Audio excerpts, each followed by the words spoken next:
It's sad, man. This is crazy. This stuff is going too far. To lose your life because you decided to speak the truth is beyond me, man. Like that is beyond crazy. But I mean, I'm more than positive that this is not, the only life that has been taken once truth was supposed to or about to be revealed.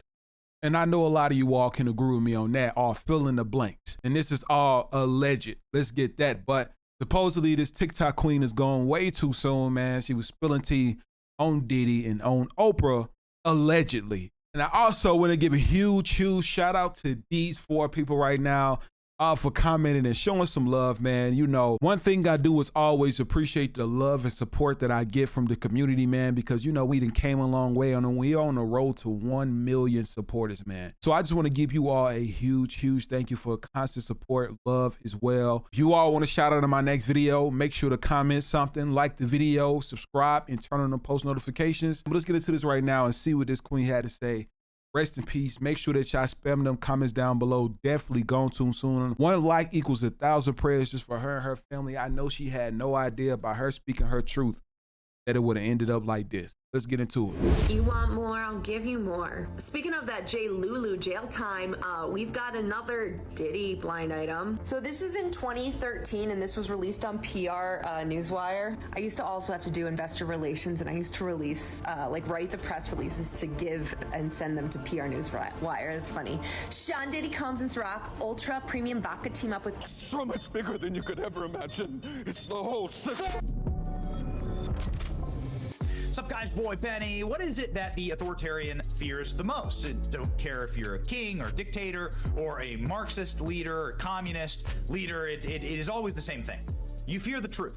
Because the truth about your crimes against humanity, the truth about who you are, the truth about your own personal moral failings, your own weakness, your own brutality, these truths get known and then people rise up against you. This is why, of course, free information is blocked in all totalitarian systems. It's why whistleblowers or people that speak the truth go missing inside of systems like Soviet Russia or modern day communist China.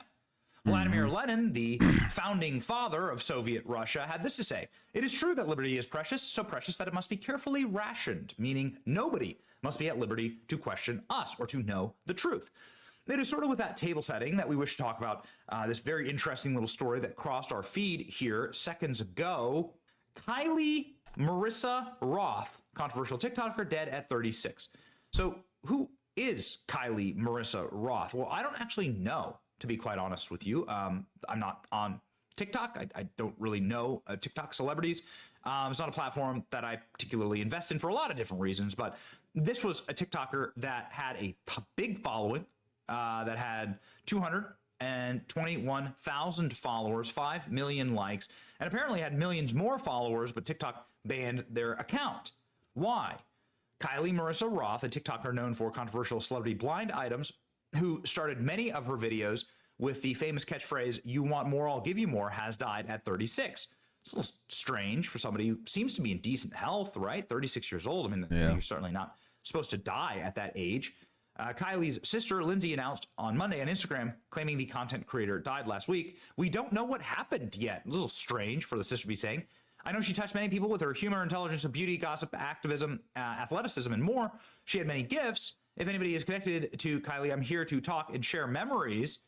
So like her family's completely in the dark as to how her sister died. Her mom also in the dark as to how she died. Jackie Cohen Roth also reacted to the news on LinkedIn, writing, "My daughter has passed away," but saying that they really don't have any idea how she died. "Kylie loved and lived fiercely. Nothing makes sense now, and we'll understand more in the next few days." People are asking questions about this, obviously. I mean, it's a tragedy, but people are asking questions about this because, again, the nature of her work was to expose celebrities and celebrity culture. Kylie's last TikTok, in which she talks about the irony of a cringe Tom Sandoval and JoJo Siwa both appearing at the Fox Special Forces, was posted last week. Currently has over 2 million views. Again, I'm not a big-time celebrity culture guy. You won't find, I despise Hollywood and celebrity culture, but there are some people who super get into it, right? And this TikToker was one of them. Here's the post from her sister here, got 9,000 likes, talking about how her sister passed away, and they don't know what happened. They're not sure what the hell happened. If you go through her account, what you can see the deceased account, as you can see her with millions of views, actually talking about, well, some pretty big name people, right? Noah Cyrus, The Rock, Timothy Chalamet, Kylie Jenner. I don't even know how to say his name right. That shows you exactly how tied into celebrity culture I am. Selena Gomez, Jay-Z, and so on and so on. So look, if y'all get this video, let's do 10,000 likes. I'm going to go on her TikTok and react to every single video that she have in the channel. I would do it right now, but I know a lot of you all don't like when I do hour-long videos or 50-minute videos and things like that. So I can make this somewhat of a separate video. So if y'all want to see this, then get this video a like, and we're going to go into it and deep dive into what everything that she was potentially talking about. But I know he's going to explain everything. Sacha Baron Cohen. And so what a lot of this, what she talks about is effectively, sort of exposing what is going on right now. Like here with Diddy is a good example, right? Talking about Diddy and what's actually happening behind the scenes. An example of her work and talking about Diddy, like right here. You want more? I'll give you more. Speaking of that J. Lulu jail time, we've got another Diddy blind item. So this is in 2013, and this was released on PR Newswire. I used to also have to do investor relations, and I used to release, write the press releases to give and send them to PR Newswire. That's funny. Sean Diddy Combs and Ciroc Ultra Premium Vodka team up with Uber for the holidays to provide $1 million worth of safe rides home. Ciroc will host additional pledge parties throughout the month of December in key markets including New York, Los Angeles, Miami, Atlanta, Washington, D.C., and Chicago. This sounds like a great idea. So Diddy hosts parties all over the country, but specifically those markets where, I don't know, Diddy's parties, he likes to ply women full of stuff, and then, oops, they need rides home. This sounds like the makings of nothing good. Now in hindsight, people are looking at the producer Wannabe Rapper and his charity that he ran about a decade ago. Basically, it involved giving drunk women, especially celebrities, a ride home. The more drunk, the better. Our producer / Wannabe Rapper would sometimes personally take them home. What? I ain't know this now. Hold on, let me hold on. Let me get myself up. Let me put my chair up a little bit. I'm a little too chill right now. Hold on, because I heard of the free rides and things that was going on during like New Year's or like 4th of July, somewhere they know a lot of people are drinking, like Cinco de Mayo or something like that. But yeah, this is some news. Hold on. Hey, it got me up on my feet. I know a lot of y'all heard that too and got up, man. Y'all let me know what y'all heard about this so far. Hold on. Diddy's not an Uber driver, but he would personally take these people from his pledge parties home. How much you guys want to bet that they didn't make it home? Allegedly, there's still allegedly. I'm gonna say trapped in Diddy's basement. I was gonna say allegedly because I don't even know if this is a 100% facts. I think she's just saying that. Well, I ain't gonna lie. She said that it was said, so I guess it was true. But let's finish this. In his Miami home. And so, yeah, I mean, obviously she covers a lot of ground here and is somebody who is exposing, or at the very least, is very tied in to celebrity culture. And we know that because it's really interesting. Movie stars like Julia Fox, star of Uncut Gems, saying, I know I never met Kylie in real life, but I felt like I knew her. So devastated, have been crying ever since the news leaked on TikTok. I will miss her deeply. Bunny XO, country music star Jelly Roll's wife, commented on Kylie's last TikTok, I am so sad. There are other TikTokers that are following up. So like celebrities and celebrity culture, I'd like to obviously know her and talk to her and watch her. Did she cross too many powerful people, right? Is the question that many are asking right now.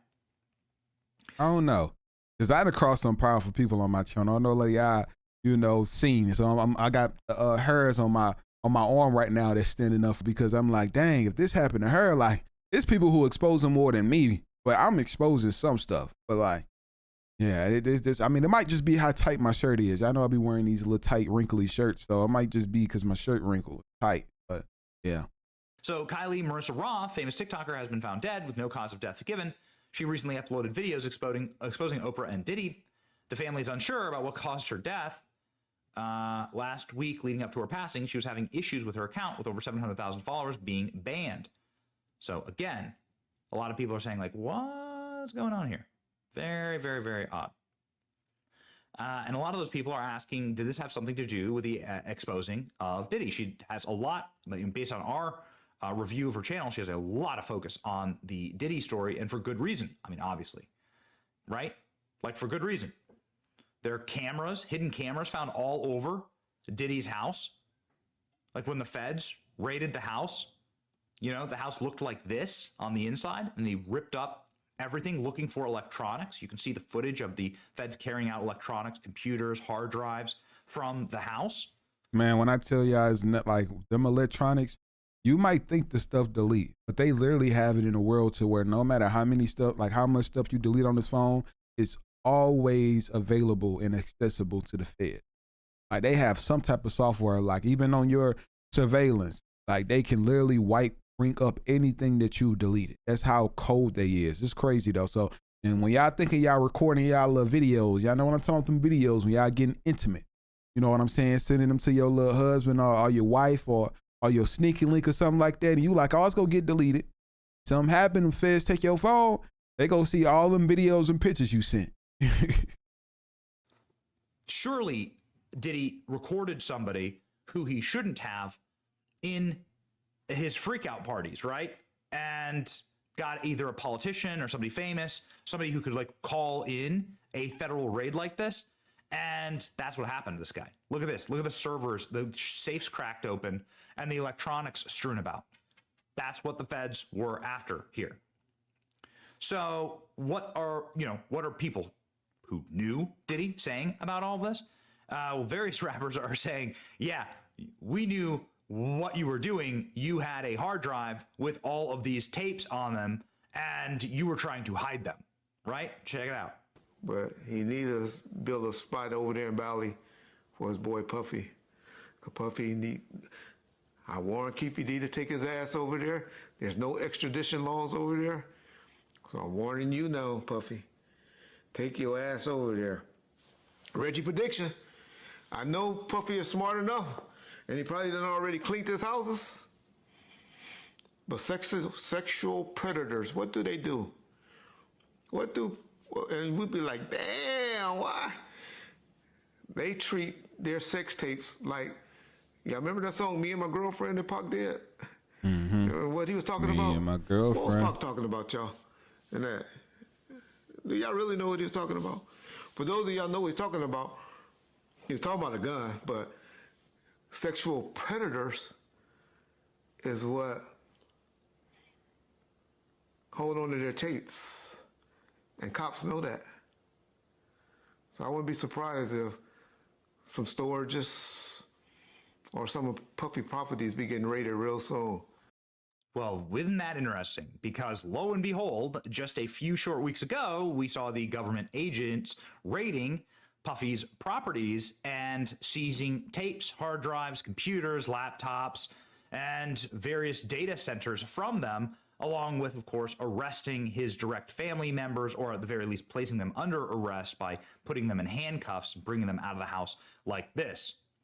So does this have anything to do with the death of this TikToker who has been exposing sort of this cover up here, right? You can see like in video after video after video, this expose about Diddy and what's actually happening. And some of these videos getting millions and millions of views. Man, you might got to come for a lot of people, because I've seen some of y'all going crazy on YouTube lately. Did you get a little too close to the truth here? We're not exactly certain, but we do know what Jesse Waters was able to uncover about Diddy and about his freak out parties and what they were really about. This is why they're calling him the Jeffrey Epstein of the music industry. Damn. Have a listen. Now, Diddy called these his freak out parties. In attendance were celebrities, politicians, athletes, international dignitaries like British royalty, Prince Harry, and music label executives.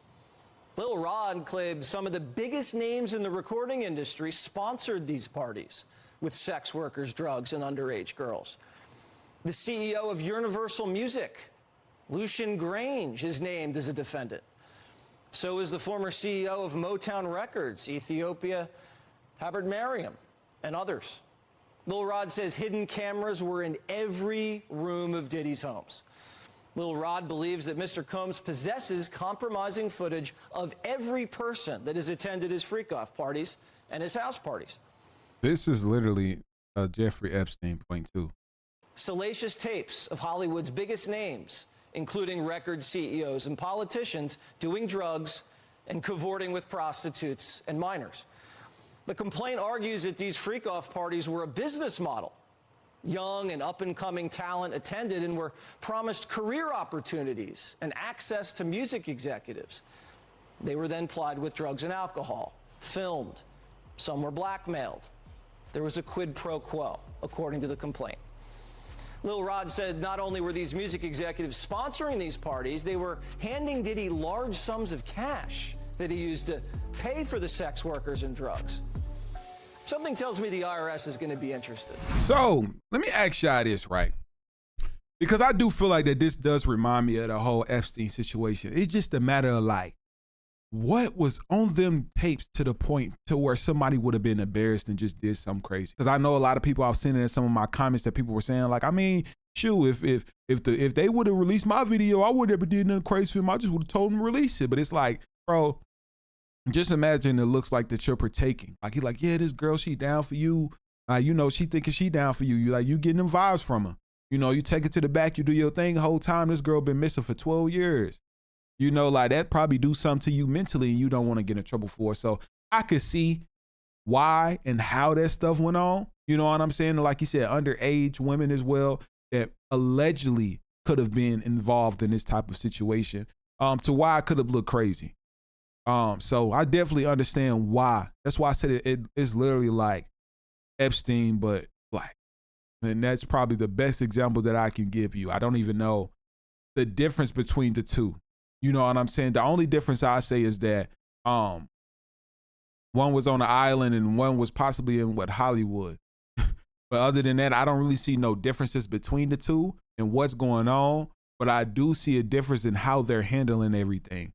Like their own Diddy case, their headline, everything is Diddy. The whole Epstein stuff has went out the window. They're trying to say he worse than Epstein, and that's just crazy.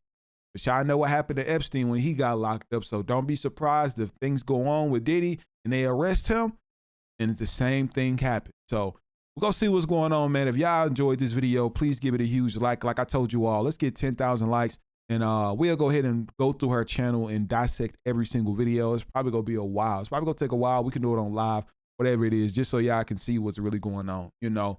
But until then, I see you all tomorrow.